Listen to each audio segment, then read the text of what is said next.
ನಿಮ್ಮ ಪರಿಚಯ? ಹರಿ ಓಂ. ನಾನು ಕೋಗಿಲು ಸುಬ್ರಾಯಪ್ಪ ಅಂತ ಹೇಳ್ಬಿಟ್ಟು, ನಾವು ರೈತಾಪಿ ಜನಾಂಗದ ಒಬ್ಬ ಕುಟುಂಬದಲ್ಲಿ ಹುಟ್ಟಿದಕ್ಕಂಥ ಒಬ್ಬ ರೈತನ ಮಗ. ಇಲ್ಲಿ ನಮ್ಮ ಶ್ರೀ ವೇಣುಗೋಪಾಲ ಸ್ವಾಮಿ ದೇವಾಲಯ ಸುಮಾರು ದ್ವಾಪರ ಯುಗದ್ದು ಅಂತ ಹೇಳ್ತಾರೆ. ದ್ವಾಪರ ಯುಗದಲ್ಲಿ ಅಭಿಮನ್ಯುನ ಮೊಮ್ಮಗ ಜನಮೇಜರಾಯ ಕಟ್ಟಿಸಿದ್ದು ಅಂತ ಹೇಳ್ತಾರೆ. 4 ಚಪ್ಪಡಿ ಮೇಲೆ ಸಣ್ಣ ಒಂದು ಗುಡಿ ಇತ್ತು. ಈ ಮೂಲ ವಿಗ್ರಹ ಇವಾಗ ಇರ್ತಕ್ಕಂಥದ್ದೇ ಮೂಲ ವಿಗ್ರಹ. ಅದನ್ನು ಅಭಿಮನ್ಯುನ ಮೊಮ್ಮಗ ಪರೀಕ್ಷಿತ ಮಹಾರಾಜ ಮಗ ಜನಮೇಜರಾಯ ಕಟ್ಟಿಸಿದ್ದು ಅಂತ ಹೇಳ್ತಾರೆ. ಇದು ಶಿಥಿಲವಾಗಿತ್ತು ದೇವಾಲಯ. 98ರಲ್ಲಿ ಸುಮಾರು ನಮ್ಮ ಹಿರಿಯರು ಪಾಯ ಹಾಕಿ ಬಿಟ್ಟಿದ್ದರು. ಅದನ್ನು ಪೂರ್ಣ ನಾನು ಸ್ನೇಹಿತರನ್ನೆಲ್ಲ ಒಟ್ಟುಗೂಡಿಸಿ ಜೀರ್ಣೋದ್ಧಾರ ಮಾಡೋದ ಪ್ರಯತ್ನ ಪಟ್ಟೆ. ಎಲ್ಲರೂ ಕೈ ಬಿಟ್ಟರು. ಆದರೆ ಕೊನೆಗಾಲದಲ್ಲಿ ಒಬ್ಬನೇ ನಿಂತ್ಕೊಂಡು 40-50 ವರ್ಷಗಳಿಂದ ಇಲ್ಲಿ ಸೇವೆ ಮಾಡುತ್ತಾ ಬಂದಿದ್ದೀನಿ.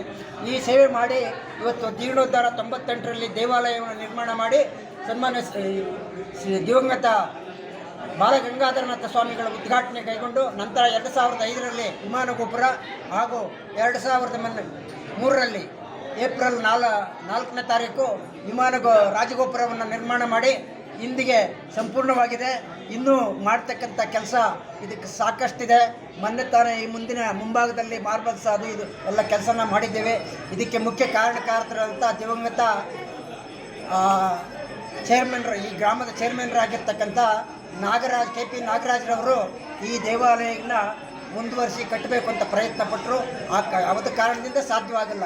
ಆದ್ದರಿಂದ ನಾವೆಲ್ಲ ಸೇರಿಕೊಂಡು ಪ್ರಯತ್ನ ಪಟ್ಟು ಈ ನಮ್ಮ ಗ್ರಾಮದ ಮತ್ತು ಎಲ್ಲ ಭಕ್ತಾದಿಗಳ ನೆರವಿನಿಂದ ಈ ದೇವಾಲಯವನ್ನು ನಿರ್ಮಾಣ ಮಾಡಿ ಒಂದೊಂದೇ ಕುಂಠಿತ ಸಾಗ್ತಾ ಬಂದಿದೆ.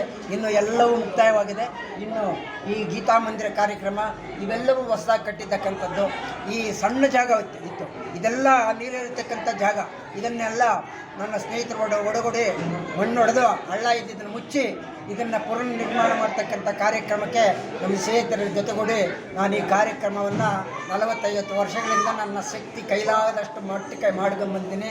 ಇದಕ್ಕೆಲ್ಲ ಶಕ್ತಿ ಮತ್ತು ಸಹಕಾರ ನೀಡಿದಂಥ ಎಲ್ಲ ಭಕ್ತಾದಿಗಳಿಗೂ ನಾನು ಅವರಿಗೆ ದೇವರು ಸಾರೋಗಳು ಕೊಟ್ಟು ಕಾಪಾಡಲಿ ಅಂತ ಹೇಳ್ಬಿಟ್ಟು ನಾನು ಈ ಸಂದರ್ಭದಲ್ಲಿ ಅವರೆಲ್ಲರನ್ನೂ ಸ್ಮರಣೆ ಮಾಡ್ಕೊಳ್ತಾ ಇದ್ದೀನಿ. ಜೈ ಹಿಂದ್, ಜೈ ಕರ್ನಾಟಕ. ದೇವಳದ ಮಾಡಲಿ, ಇನ್ನಂಥ ಕಾರ್ಯಗಳು ಮುಂದೆ ಓಡಿಸಲಿ, ದೇವರು ನಿಮಗೆ ಆಯುಷ್ಯವಾಗಿ ನೀಡಲಿ ಅಂತ ನಾವು ಸ್ವಲ್ಪ ಕೇಳ್ಕೊತಾ ಇದ್ದೀವಿ.